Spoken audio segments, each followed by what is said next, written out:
Ce qui veut dire que... Alors d'accord, ok. Ouais, non, c'est intéressant. On est dans des cultures, et ça fait quand même pas mal de temps que ça dure, où au fond, il y a une injonction implicite qui fait que on devrait choisir de vivre en 2 dimensions. Alors que là, ce que je viens de dire, c'est de la 3D. C'est-à-dire que, en disant qu'il y a un rapport étroit entre paix et éternité, qui n'est pas du tout du même ordre que le rapport qu'il y a entre joie et vie. Oui. Et si on rajoute à ça, pour que ce soit complet, qu'on peut être dans 2 ordres différents, dans 2 systèmes de données d'abscisses différents, et qui soient compatibles. Qui sont a priori incompatibles, mais que qu'on arrive le talent de l'humain, c'est d'arriver à les rendre compatibles. Oula, moi, ce qui m'intéresse, c'est le talent de l'homme.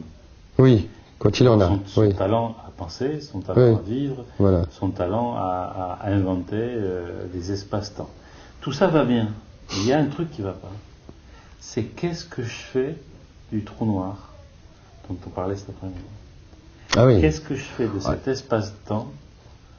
Là, tu poses des questions. Oui, mais bon. Ah ouais, non, mais c'est énorme. Mais il faudrait que tu t'y prennes à plusieurs reprises, parce que, tu vois, il faudrait qu'on commence déjà peut-être par ton truc sur ton retour sur la paix et la problématique avec la joie,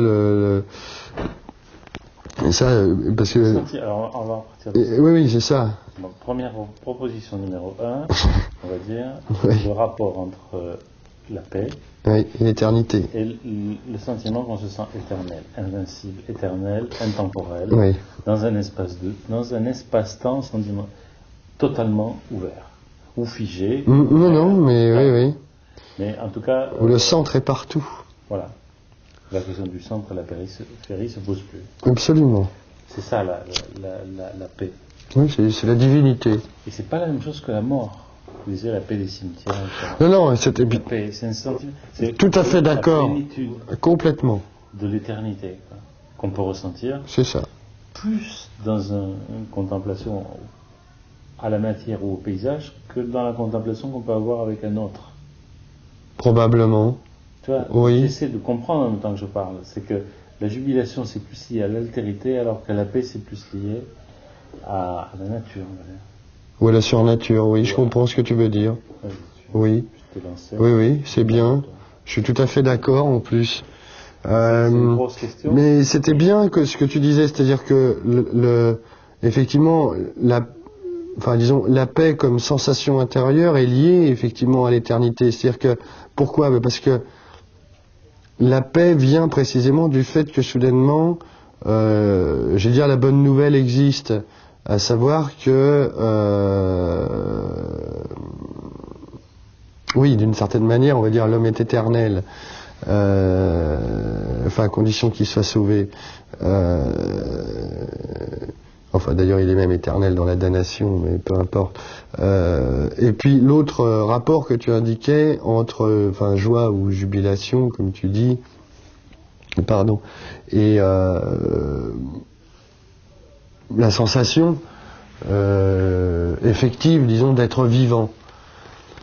Alors, effectivement, c'est vrai que c'est pas tout à fait le même type de rapport, on est bien d'accord. Mais bizarrement, pourtant, quand on se sent vraiment vivant, on a comme un goût de l'éternité. J'allais dire, on va dire un avant-goût, quoi, quelque chose, une fragrance qui nous...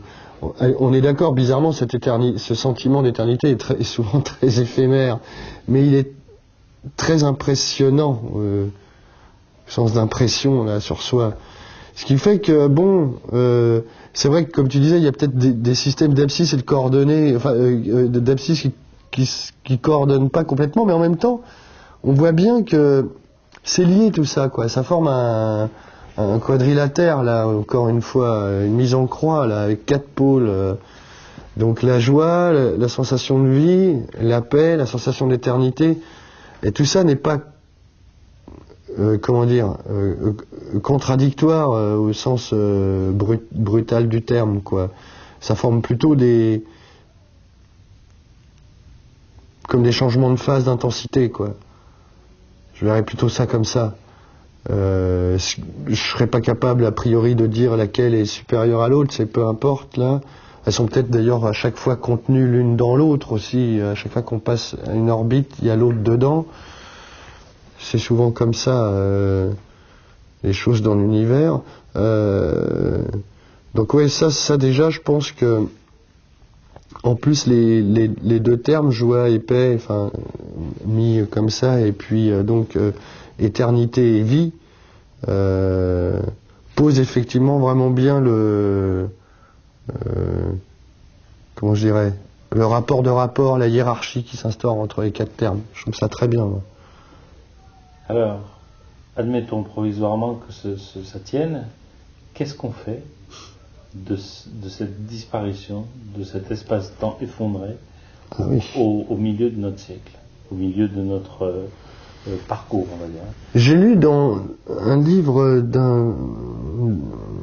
d'un juif dont le nom m'échappe là malheureusement, Rubinstein, peut-être quelque chose, je vais me dire, c'est pas très original, mais enfin quelque chose sur, évidemment, sur l'événement, sur la Shoah, qu'est-ce qui s'est passé, comment, en plus, effectivement, un juif, je veux dire, donc quelqu'un qui appartient au peuple de l'Ancien Testament, qu'est-ce qu'il peut tirer comme conclusion de cet événement par rapport à, entre guillemets, l'existence de Dieu?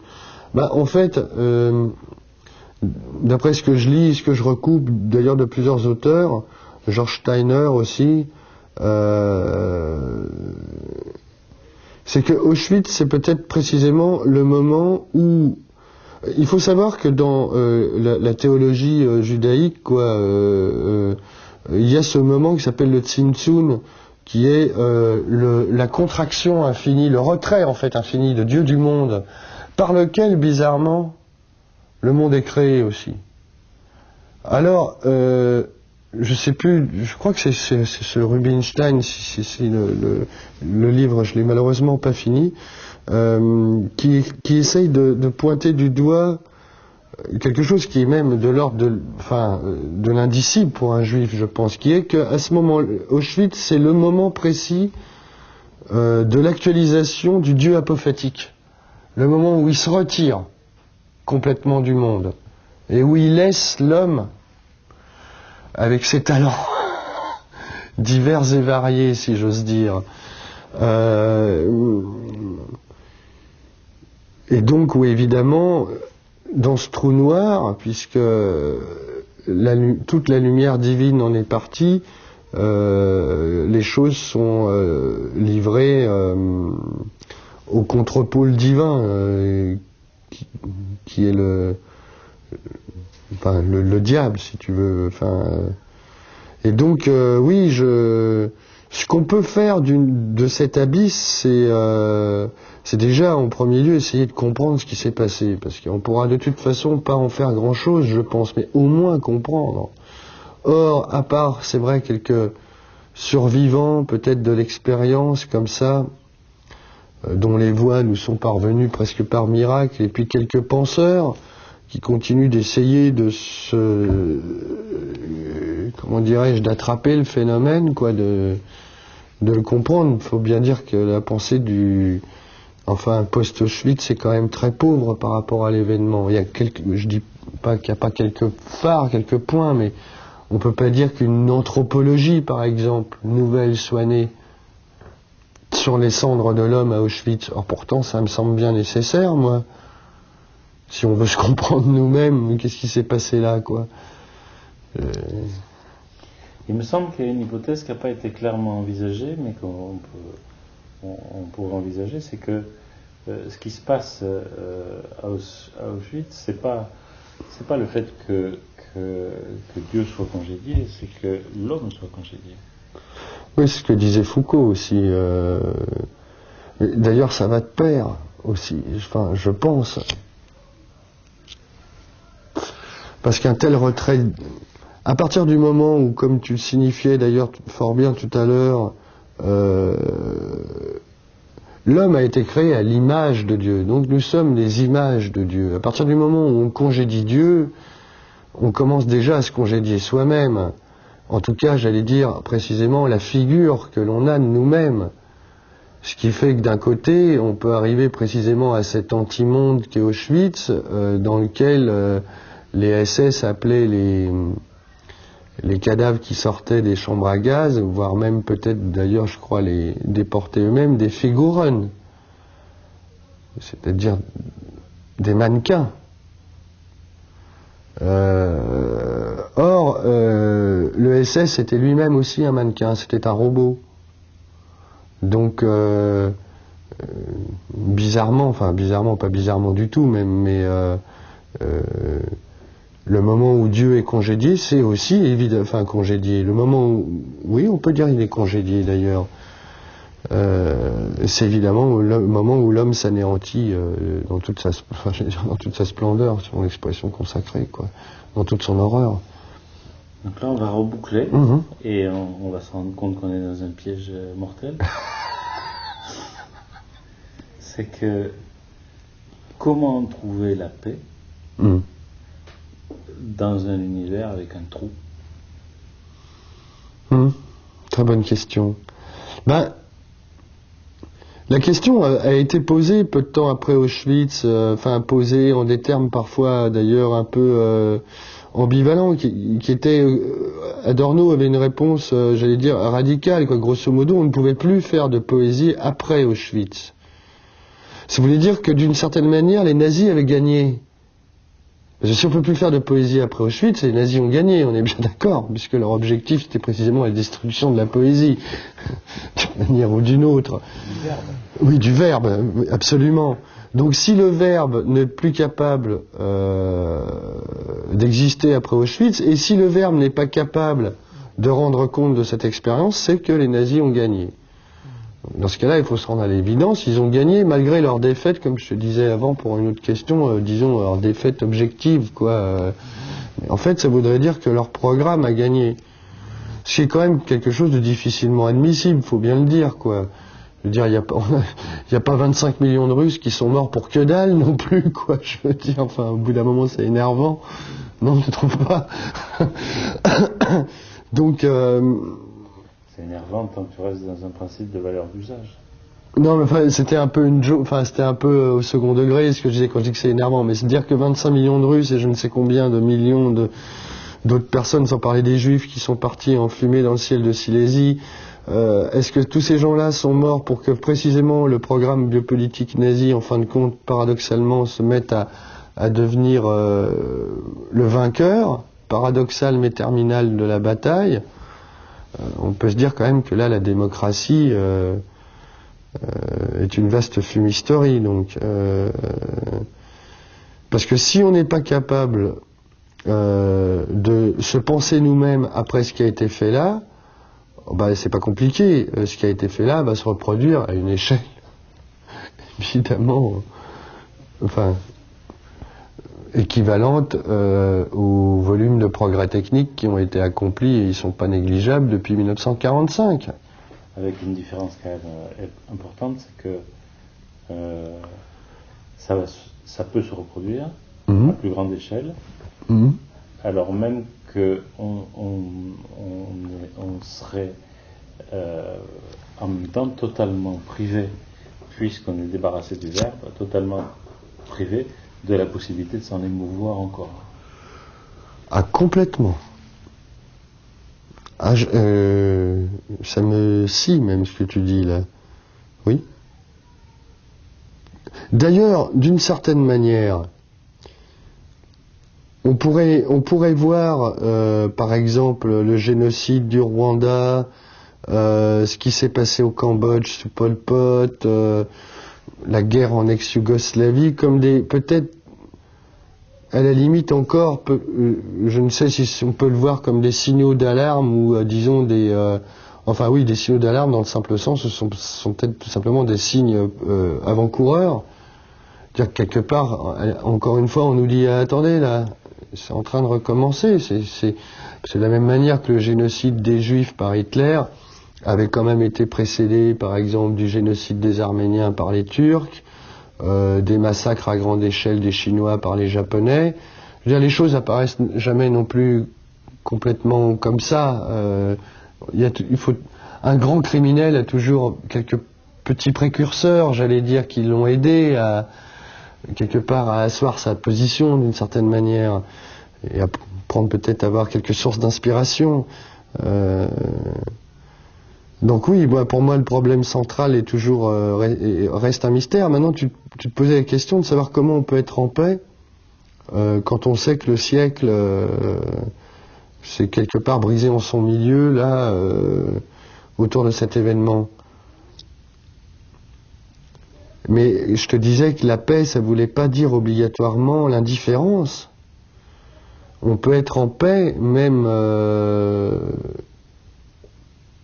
peut-être même qu'on doit retrouver cette paix intérieure si on veut comprendre cet événement. Voilà. Alors, là on avance. Alors, je reprends. Le verbe s'est fait chair.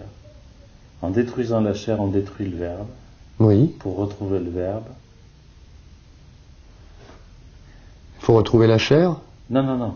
Pour retrouver le verbe, ce à quoi je voudrais arriver, c'est est-ce que ça n'est pas en créant volontairement ce coup-ci une autre rupture dans l'espace-temps qu'on va reconfigurer le système? Excellente question. J'espère que tu vas les noter, hein. Ah mais alors ça a toujours fait partie, enfin excuse-moi, mais c'est vrai que ça fait partie de mes intuitions souvent, c'est-à-dire que dans l'intensité, dans la magnitude, je veux dire, seul un cataclysme équivalent, je veux pas dire un nouveau Auschwitz, hein, mais je veux dire dans l'intensité et la magnitude, seul un cataclysme équivalent, effectivement, sera sans doute en mesure de refaire pivoter le monde, en fait, sur son axe. Rappelle-toi ce qui se passe quand la neuromatrice perd le contrôle. Oui.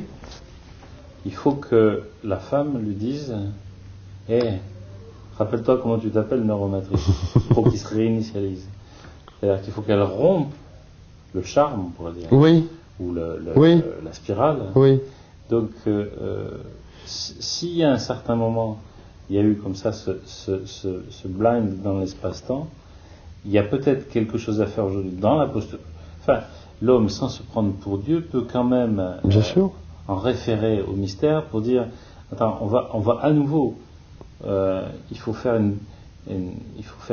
redéfragmenter le système. Oui, c'est un peu effectivement comme sur un disque dur, absolument. Quand le disque dur a subi un crash, il faut quelque part le recracher de nouveau par le reformatage pour qu'il redémarre. Dans ta phrase d'avant, et c'est là que je voudrais que tu repartes, tu étais arrivé à cette chose qui semble très belle et très pure, c'est précisément maintenant qu'il faut renouer avec la sagesse, parce que c'est peut-être ainsi qu'on peut réinitialiser. Voilà, c'est ça. C'est que cette paix est effectivement plus de l'ordre de la sagesse que de... or, sagesse, ça veut pas dire là non plus, j'allais dire, abaissement des défenses immunitaires de la pensée, au contraire, c'est l'inverse. Bizarrement, cette paix est une forme de guerre menée à la médiocrité, à l'ignorance, à la bêtise, à la barbarie, etc., etc.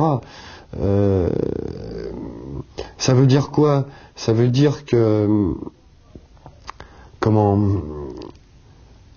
à partir du moment où on est engagé dans ce mouvement-là, on peut plus faire l'économie précisément de la pensée de cet événement-là pivotal du XXe siècle. Parce qu'à partir du moment où on l'admet comme l'événement pivotal du XXe siècle, on sait que c'est par lui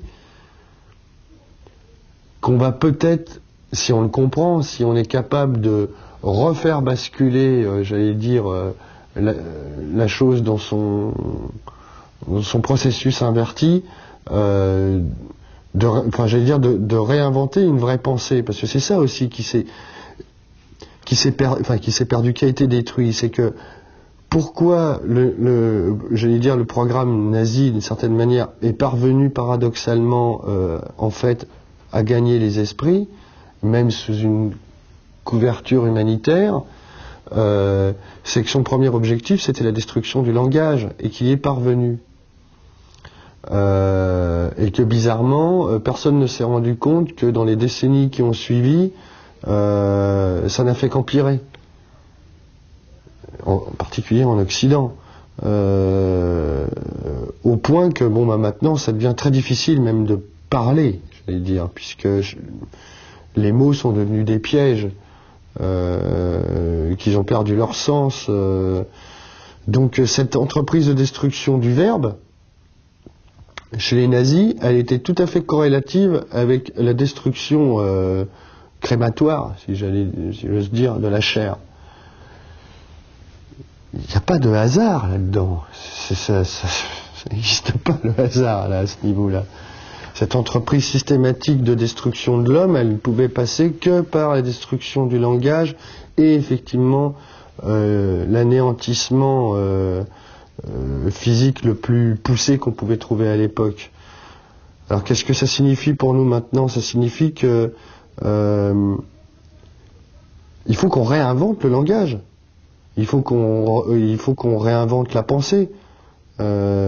Si on ne veut pas rester prisonnier précisément de l'époque qui a ouvert cet événement et qui est cette époque abominable qu'on est en train de vivre aujourd'hui. Et c'est pour ça qu'effectivement je continue de penser que seule une forme de, tu disais, de sagesse, d'apaisement mystique de la pensée est en mesure de comprendre qu'il s'est passé un événement qui est bien au-delà de l'ordre de l'historique. Hein. C'est pas ça qui s'est passé. Évidemment, il y a un événement historique à première vue, en premier lieu, mais c'est bien plus grave ce qui s'est passé. C'est une vraie destruction ontologique là de ce sur quoi était fondé l'humain. Et ils y sont parvenus. Le paradoxe, c'est qu'ils y sont parvenus en nous léguant d'une certaine manière la possibilité de renaître. Alors voilà, heureusement, j'allais dire que même dans son retrait apophatique, j'allais dire, dans son existence apophatique, quand même le monde créé par Dieu continue, j'allais dire, de fonctionner selon les préceptes divins malgré tout. Ce qui fait qu'effectivement, même la chose la pire qui pouvait arriver à l'humanité, si l'humanité est à la hauteur de la tâche, parce que c'est ça aussi, peut effectivement lui faire franchir une étape de conscience radicale. Malheureusement, toi tu avais l'air de dire que 60 ans c'est court, ça se discute, je dirais. Je trouve que les efforts n'ont pas été vraiment énormes, quoi. On s'est beaucoup contenté, faut bien le dire, à part Agamben, des gens comme ça, Gunther Anders, Foucault, ce qui a vraiment été mis en œuvre, ce qui a vraiment été désiré au plus haut point dans le programme d'extermination nazi, a été rarement éclairé, quoi. C'est pour ça que ça reste nimbé d'une nuit d'un brouillard que, c'est très étrange, les démocraties post-totalitaires ont intérêt à conserver. Parce que si jamais on commençait réellement à investiguer ce problème, leur fondation à elles serait ruinée en quelques minutes. Donc elles ont intérêt à ce que ça reste quelque chose de l'ordre un peu du flou, j'allais dire, du flou artistique, un peu commémoratif. Il y a des gens méchants qui ont tué des juifs, on ne sait pas trop pourquoi, on sait comment, mais voilà quoi. Pourquoi, en fait, c'est vrai, la question. Oui, on dit oui, ils étaient racistes, mais en fait ça n'a aucun sens puisque les juifs ne sont pas une race. C'est bien justement parce qu'ils étaient très proches, j'allais dire, typologiquement d'un Européen moyen que les Juifs ont été détruits. Alors pourquoi dans ce cas-là? Qu'est-ce qui fait que l'Europe, soudainement, a voulu détruire le peuple de l'Ancien Testament, c'est-à-dire le peuple de la parole? Pourquoi? Qu'est-ce qui s'est passé à ce moment précis? Pourquoi c'est venu d'Allemagne, qui est quand même, j'allais dire, le poumon droit, enfin ça dépend comment on regarde, des Lumières. Le poumon gauche étant celui de la France, quoi. Toutes ces questions-là, alors oui, elles sont des fois, enfin pas résolues, mais éclairées par quelques penseurs de loin en loin, comme ça. On a l'impression que c'est de plus en plus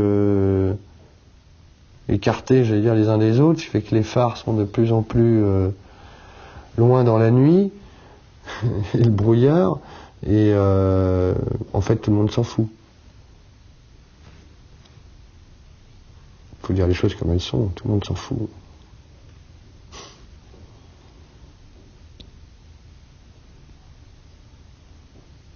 Ouais.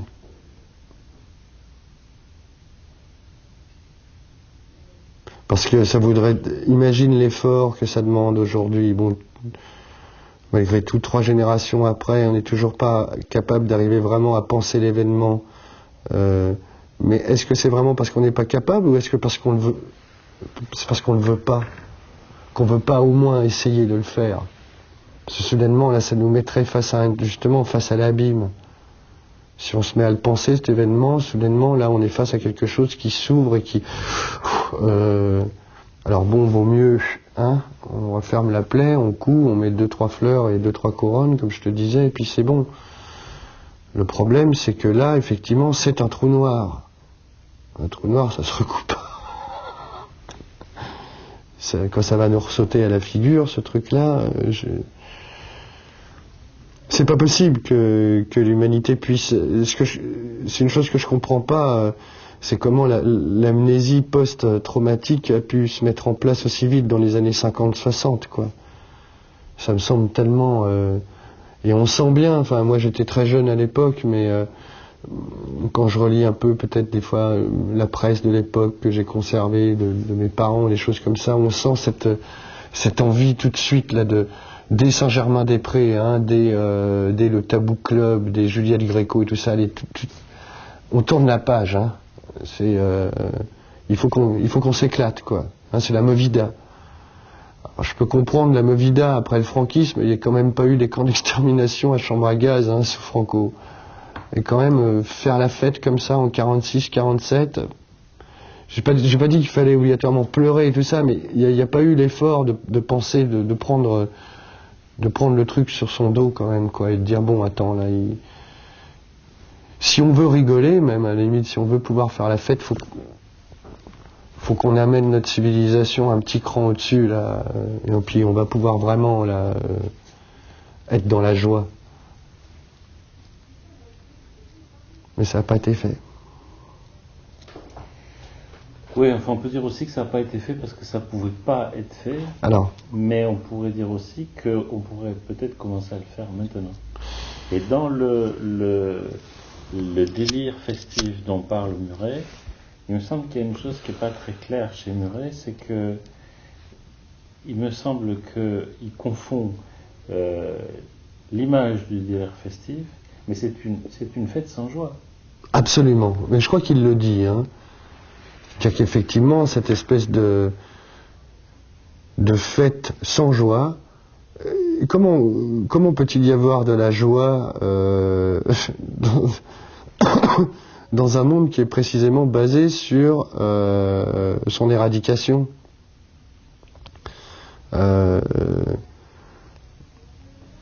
Ils ont remplacé la joie précisément par la fête, entre guillemets.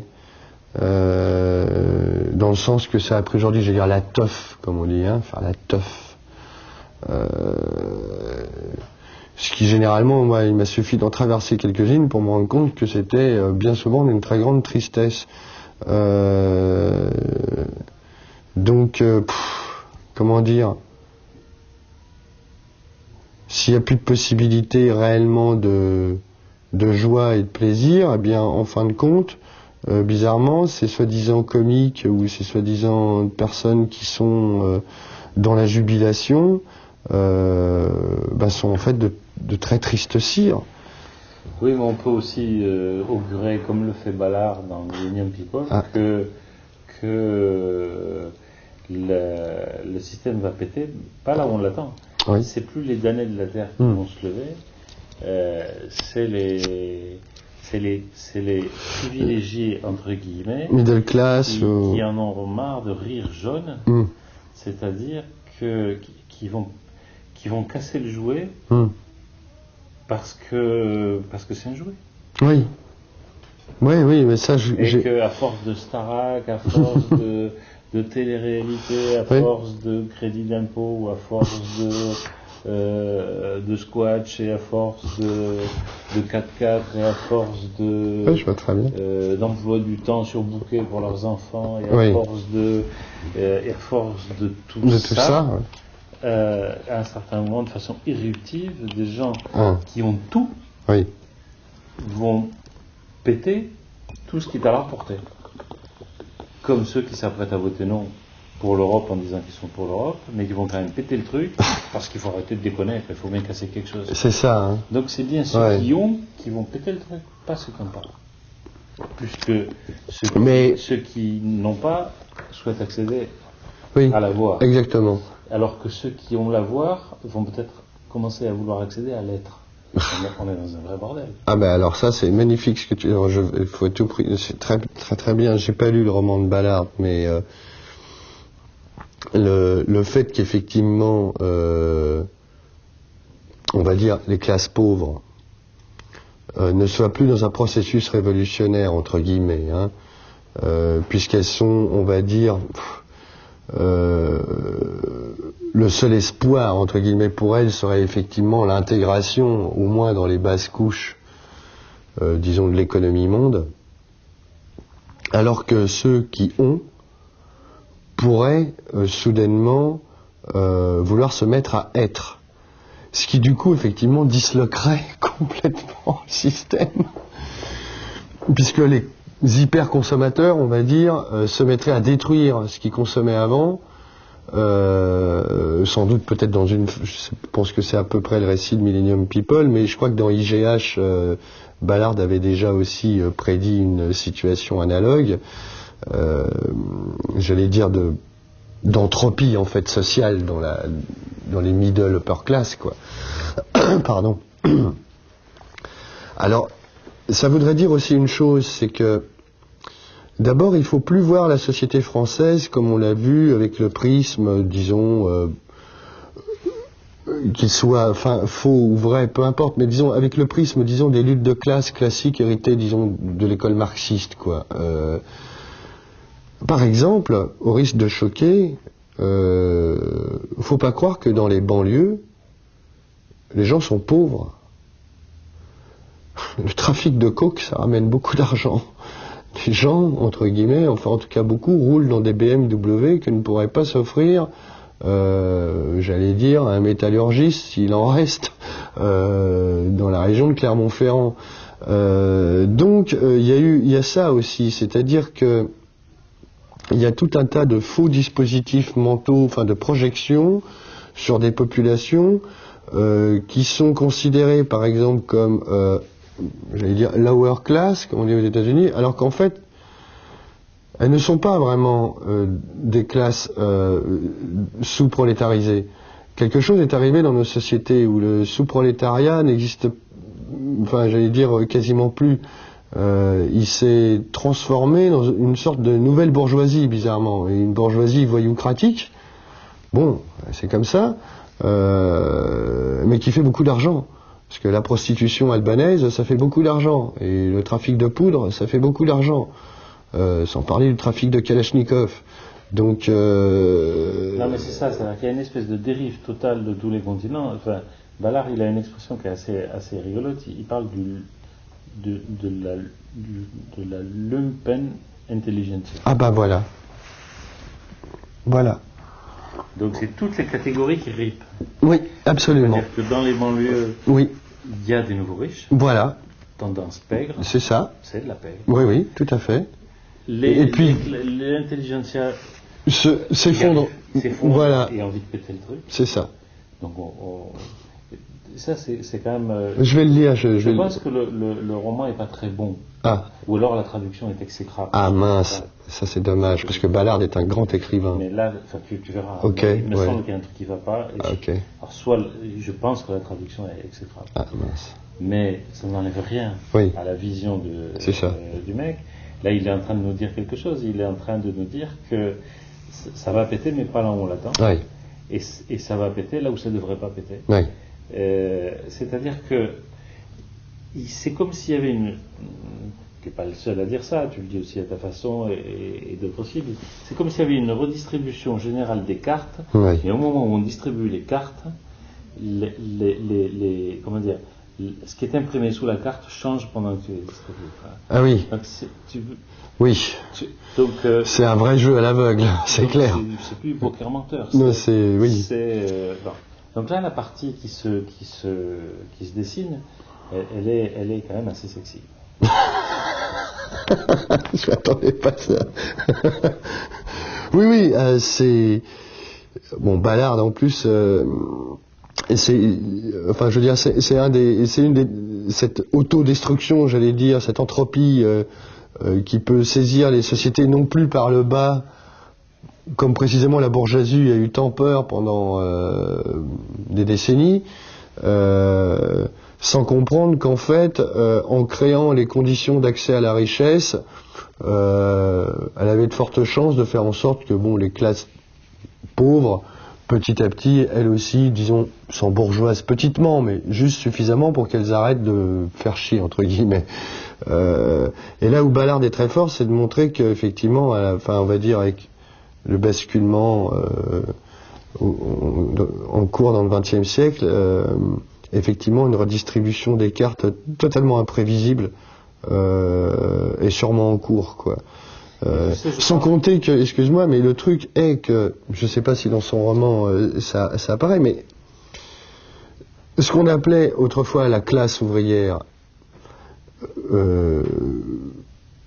qui vivait effectivement généralement quand même, on va dire, dans un niveau moyen de pauvreté, on va dire. C'est pas la misère quand même quand on était ouvrier, mais enfin on est dans un niveau moyen de pauvreté. Mais elle avait une conscience unitaire de classe. Je trouve que le marxisme, entre autres, l'a cimenté, mais pour le meilleur ou pour le pire, peu importe, il y avait une homogénéité. Aujourd'hui, il n'y a pas de classe pauvre. Il y a des pauvres qui viennent de toutes les classes. Ça peut être des gens qui sont nés dans la pauvreté, ça peut être des gens qui se sont retrouvés dans la pauvreté, des gens même qui ont été riches, voire très riches, qui soudainement se retrouvent ruinés, etc. Ce qui fait que là, on est face à quelque chose qui est de l'ordre du fragmentaire, là aussi. Donc c'est pas de là, évidemment, que peut venir, entre guillemets, un danger pour les sociétés, puisque ce sont des individus atomisés, et puis qui s'atomisent, j'allais dire, de plus en plus, jusqu'à s'atomiser eux-mêmes, quasiment. Par contre, effectivement, là où il y a encore des îlots de solidité, sauf que l'ennui, dans sa plus diabolique acception du terme, est en train de ronger, là, lentement mais sûrement, effectivement, comme tu disais, dans un monde de Star Academy, de Joe millionnaire, que sais-je, d'immersion en fait, d'immersion totale et quotidienne de l'individu dans l'information. C'est sûr qu'au bout d'un moment, les cortex vont péter. D'ailleurs, je pense qu'il y a un certain nombre de ce que dit Ballard, de ce que tu dis, un certain nombre de signes avant-coureurs. Par exemple, quand les classes moyennes, on voit ça au travers, par exemple, des altermondialistes. Qu'est-ce qu'ils disent les altermondialistes, en gros? Ils vont bientôt aller voir les Chinois pour leur dire « Faites pas les mêmes conneries que nous », alors que les Chinois, ils ont qu'une seule envie, c'est se gaver jusqu'à la rate, comme on l'a fait nous, depuis 40 ans. Ouais. Donc ils veulent faire pareil. Et nous, on va leur dire non, consommez pas trop d'électricité, parce que quand même, vous allez en foutre partout des saloperies, ramassez vos sacs poubelles. Donc certainement, il va y avoir un conflit entre ceux qui ont des taux de cholestérol hors normes et qui sont en train de se soigner, et qui vont aller voir les autres en leur disant attention, parce qu'il y a des dangers de cholestérol. Il va y avoir donc, il y a des risques de nouveaux types de lignes de front, Oui. pas du tout là où on les attend, Oui. mais entre une anti désabusée Oui. et des gens qui confusément ont un appétit démesuré en sachant que leur appétit est malsain, parce Oui. que la connaissance va très vite. Oui. Donc, Oui. Très intéressant tout ça. c'est quand même un très très joyeux merdier. Donc, à part l'ascétisme intégral, je vois pas ce qu'il nous reste comme solution. Tu vois. Excuse-moi. C'est un très bon descriptif. L'altermondialisme est un indicateur Ah oui, tout à fait. impressionnant Oui. de comment ça évolue dans les classes moyennes. Oui, tout à fait. Et c'est vrai que ce que tu disais très justement de ces nantis désabusés qui vont... alors je ne sais pas si ça va ouvrir une ligne de front, mais enfin, disons que c'est vrai que ça va certainement ouvrir une ligne de collision, quoi. C'est-à-dire que c'est presque une ligne de front quand même. C'est-à-dire qu'effectivement, bon, voilà, le 1,5 milliard de Chinois, tout à fait raison de le noter, ce qu'ils veulent faire, c'est de devenir les États-Unis comme en 1950. C'est-à-dire avoir des bagnoles, des télévisions, enfin l'eau et le gaz à tous les étages, chose qu'ils n'ont effectivement pas eu, faut bien le dire quand même, pendant à peu près toute la durée du communisme. Donc là, soudainement, ils peuvent l'avoir, ça va être difficile pour eux d'admettre de la part d'occidentaux qui, eux, se sont tapés le kit, j'allais dire, depuis même un bon siècle, venir leur donner des leçons en leur disant non, vous allez consommer moins d'électricité parce que, etc. Ça, c'est évident que je pense que dans Millennium People, comme souvent, Ballard, lui, il s'intéresse à une micro-communauté, quoi, hein. Mais il est assez malin pour, je pense, savoir que là aussi c'est un fractal, c'est-à-dire que la position des nantis désabusés en Angleterre dans la marina de Chelsea, c'est la position de l'Occident, hein, par rapport, par exemple, à la Chine ou à l'Inde fort peu de temps plus tard. Ils sont à 1,5 milliard aussi pratiquement. À eux deux, enfin, je veux dire, ces deux nations, c'est la moitié de l'humanité. Est-ce qu'on va pouvoir aller les voir en leur disant écoute, bonhomme, c'est bien là, mais effectivement, faudrait que tu fasses comme Cohn-Bendit, enfin, ou peu importe, a dit qu'il fallait faire. Je pense que les gens non plus, enfin, en Inde ou en Chine, sont pas non plus suicidaires. Ils savent aussi, effectivement, comme tu le signifiais, qu'il y a sans doute des pratiques. Peut-être même qu'ils les éviteront. Faut pas non plus les prendre pour des abrutis. Peut-être qu'un certain nombre d'erreurs que nous avons commises, ils vont peut-être pas les commettre. Pas non plus, je veux dire, les hindous, c'est pas non plus les derniers des imbéciles, les Chinois non plus, quoi. Donc, par contre, oui, de dire que l'altermondialisme est un assez bon révélateur aussi, j'allais dire, de l'idéologie des classes moyennes d'aujourd'hui, c'est mettre aussi le doigt sur le fait qu'effectivement elles savent que bizarrement le monde qu'elles sont en train de construire les mène à leur propre destruction. Elles en ont tout à fait conscience, ce qui fait qu'elles essayent, j'allais dire, d'arranger les ballons, hein, comme les bidons, comme on dit. C'est-à-dire, bon, ok, là, il y a des problèmes de réchauffement climatique à cause de l'effet de serre, donc il faudrait faire le protocole de Kyoto. Bon, tout le monde sait, il suffit d'avoir à peu près lu le protocole de Kyoto pour se rendre compte que c'est rien. C'est-à-dire qu'on va dépenser des milliards de dollars pour que dalle. Il vaudrait mieux investir dans les technologies de remplacement réellement, hydrogène ou que dalle, faire des vrais programmes de recherche scientifique plutôt qu'à nouveau des bureaucraties de contrôle. Bon, là encore, on est en plein dans les limites de la bourgeoisie quand elle est face à ses propres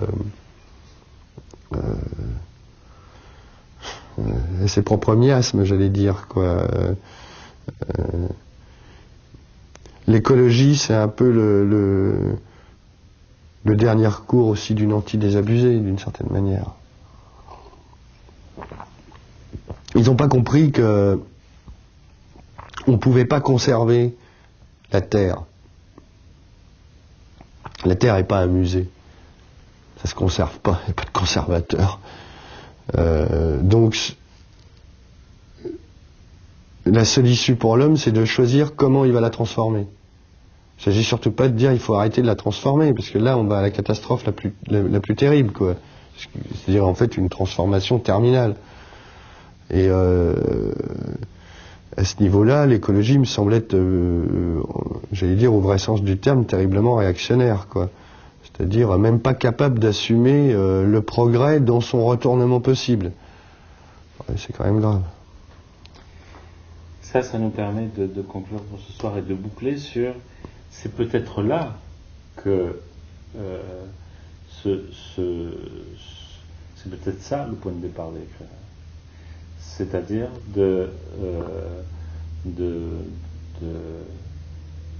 d'autoriser son lecteur à imaginer d'autres scénarios.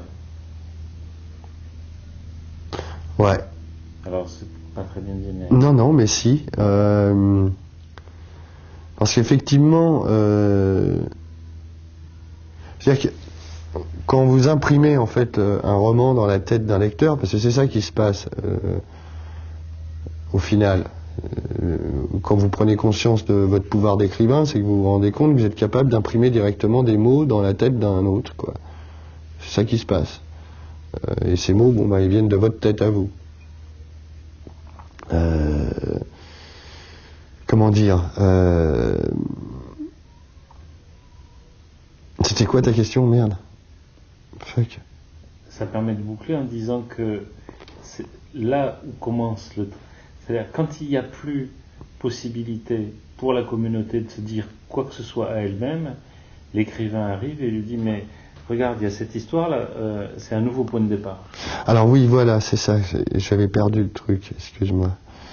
C'est que, à partir du moment aussi où ce roman s'est imprimé dans la tête du lecteur, il a fait, enfin, s'il s'est imprimé convenablement, il a fait la démonstration, en fait, qu'un autre monde était possible. Enfin, qu'un autre monde était pensable. Déjà, pour commencer. Ce qui est un bon début, j'allais dire, puisque ça permet éventuellement au lecteur de reprendre à son tour, lui aussi, sa pensée et le monde pour essayer éventuellement de construire autre chose que ce qu'on est en train de lui fourguer. Que ce soit même, ne serait-ce que dans sa vie personnelle. Donc oui, logiquement, un roman, il est en fait comme comment je dirais, comme une sorte d'avant-pointe d'autres romans aussi. C'est-à-dire que un roman, il doit aussi, effectivement, mais c'est pas juste un mot comme ça, il doit vraiment donner envie de lire d'autres livres. Il doit soudainement dévorer le lecteur pour que le lecteur se dise, ah mais oui, alors soit par référence, soit par d'autres jeux, peu importe. Mais il faut un roman qui boucle uniquement sur lui-même, qui tourne en vase clos comme ça me semble être un objet un peu inutile. On pourrait dire aussi que Paul Ricoeur disait, entre autres choses, que la seule chose qu'on peut faire dans une période comme la nôtre, c'est d'établir des liens de cohérence entre des îlots. C'est de travailler sur la notion d'îlot de cohérence et d'essayer de tirer des liens entre ces îlots. On ne pouvait pas avoir un système total. Okay. Et d'une certaine façon, le terrorisme de la pensée marxiste, son terrorisme, il n'est pas, à mon avis, tellement dans les idées marxistes, il est plus précisément dans le fait cette pensée-là s'est posée comme ultime, définitive et ah oui. sans horizon derrière elle. Oui. C'est-à-dire sans rien d'autre de pensable que ça. Et qu'est-ce qu'on est en train de découvrir aujourd'hui? c'est qu'on commence à savoir penser sans ça. C'est exact, oui, c'est exact.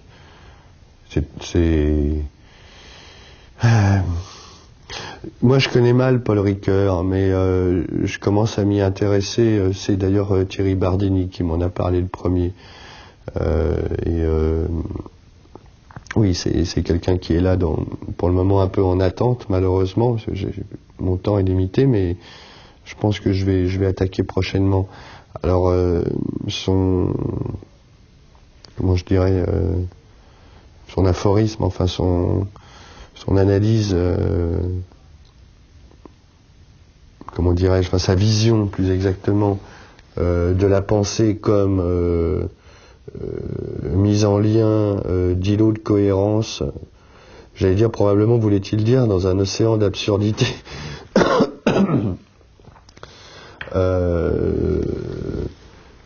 Effectivement, c'est une comment dire, une alternative plutôt intéressante au système. Il n'y a pas que le marxisme, hein, c'est pratiquement tous les systèmes hérités des Lumières, encore une fois, sont des systèmes basés précisément sur comment je pourrais appeler ça, sur le plein. C'est-à-dire que c'est un peu Hegel déjà qui quelque part peut-être sur le plein et la clôture. Voilà, c'est ça. Hein. C'est-à-dire que c'est clos et c'est plein. Il n'y a pas de. Alors évidemment, dans le monde précisément dans lequel on vit, on se rend bien compte que c'est pas du tout comme ça que ça marche. Et donc effectivement, la métaphore de Ricoeur sur une espèce d'archipel comme ça, j'imagine, de liens dans la pensée me semble tout à fait pertinente. Ça c'est certain.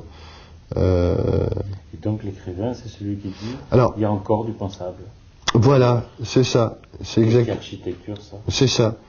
Parce que c'est pas gagné. Enfin, je veux dire, c'est Colin Wilson, je crois, qui disait que précisément, on croit que la conscience c'est comme la respiration, mais c'est faux. La conscience c'est comme la nage. Dès qu'on s'arrête, on coule.